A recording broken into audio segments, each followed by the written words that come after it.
Assalamualaikum warahmatullahi wabarakatuh.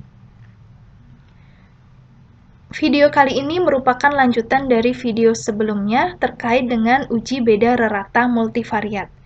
Pada kesempatan ini saya akan membahas tentang kasus yang berkaitan dengan uji beda rerata multivariat.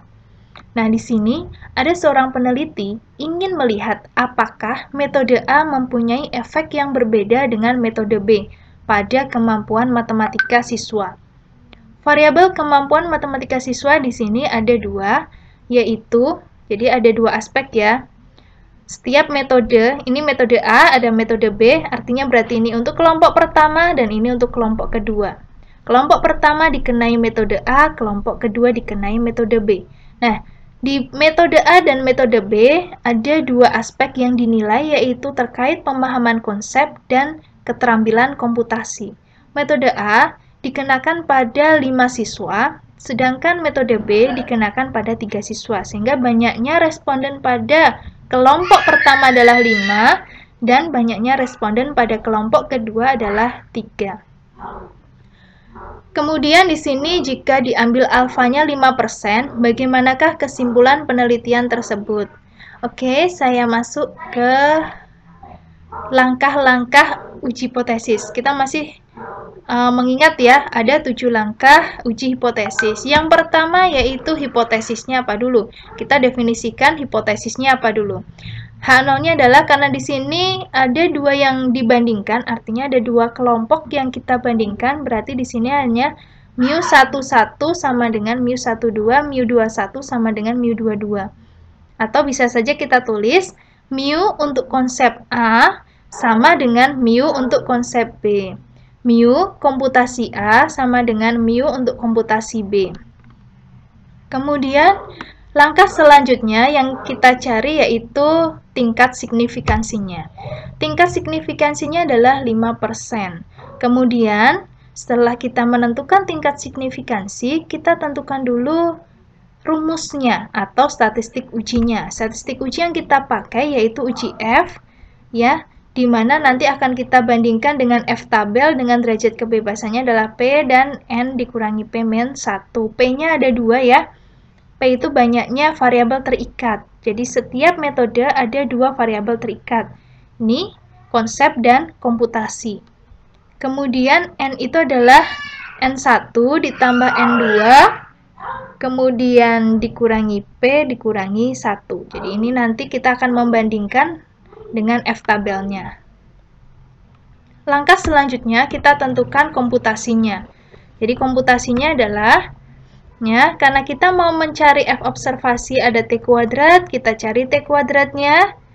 Oke, di T kuadrat kita butuh X bar 1 dikurangi X bar 2, kita cari X bar 1 dikurangi X bar 2. Ini rata untuk kelompok pertama ya. Ini ini untuk konsep dulu ya.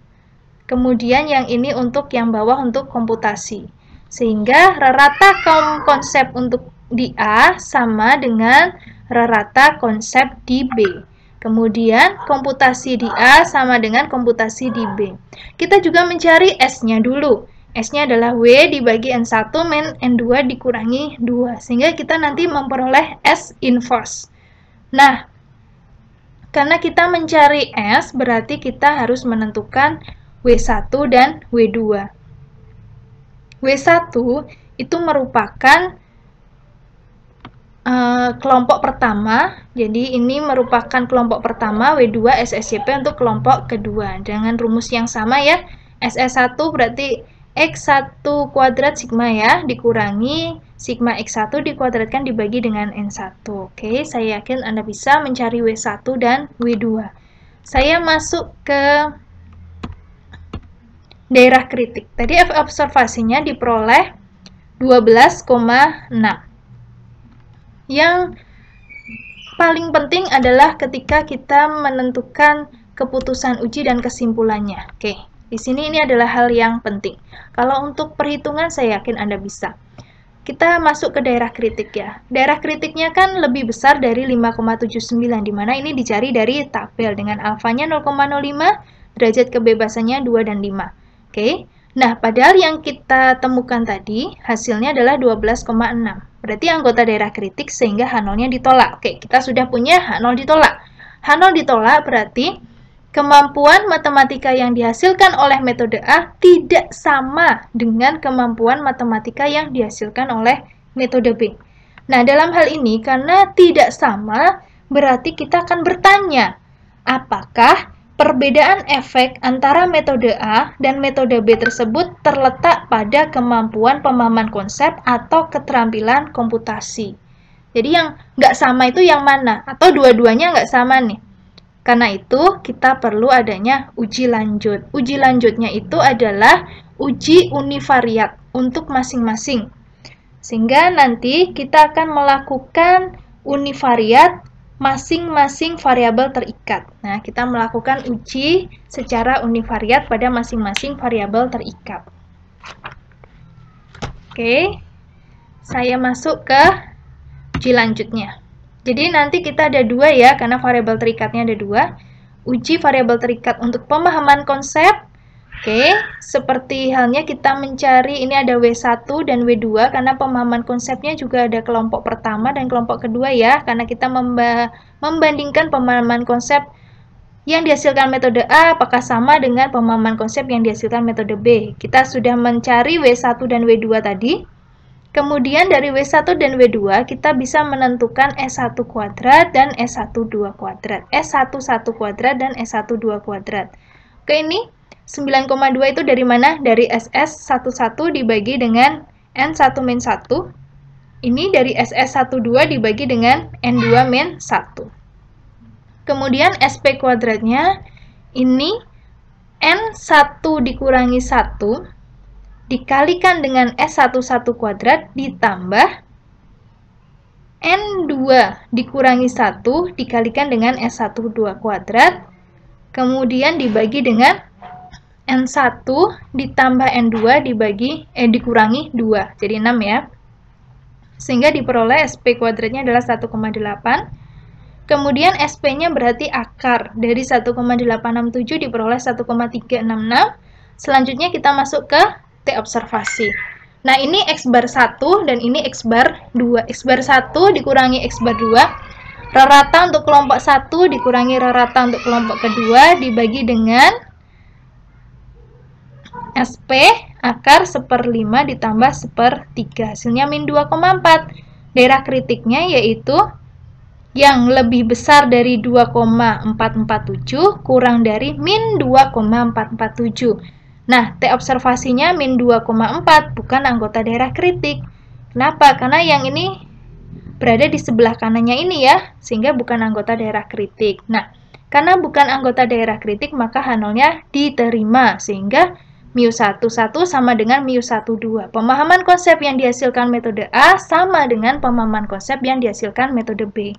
Kita lanjut yang kedua, yaitu untuk variabel terikat keterampilan komputasi.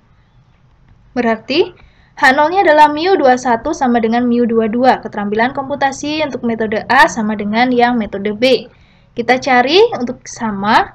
T observasinya adalah ini X bar 1-nya 4,4, X bar 2-nya 7, SP ya, ini SP dikalikan dengan akar 1/N1 ditambah 1/N2, kita hasilkan min 3,252.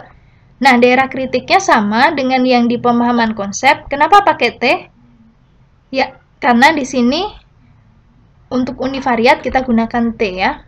T. Jangan lupa kita menggunakan tipe A sehingga nanti alfanya dibagi 2. Nanti dicari di tabel sendiri ya. Alfa per 2. Kemudian T observasinya diperoleh min 3,252. Oke, sebelah kirinya yang ini sehingga H0-nya ditolak, maka kesimpulannya keterampilan komputasi metode A tidak sama dengan keterampilan komputasi metode B.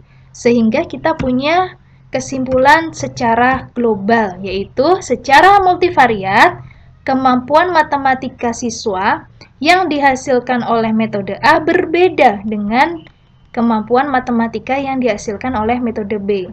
Kemudian yang kedua, ini uji lanjutnya. Secara univariat, keterampilan komputasi yang dihasilkan metode A berbeda dengan keterampilan komputasi yang dihasilkan metode B. Tetapi, Kemampuan pemahaman konsep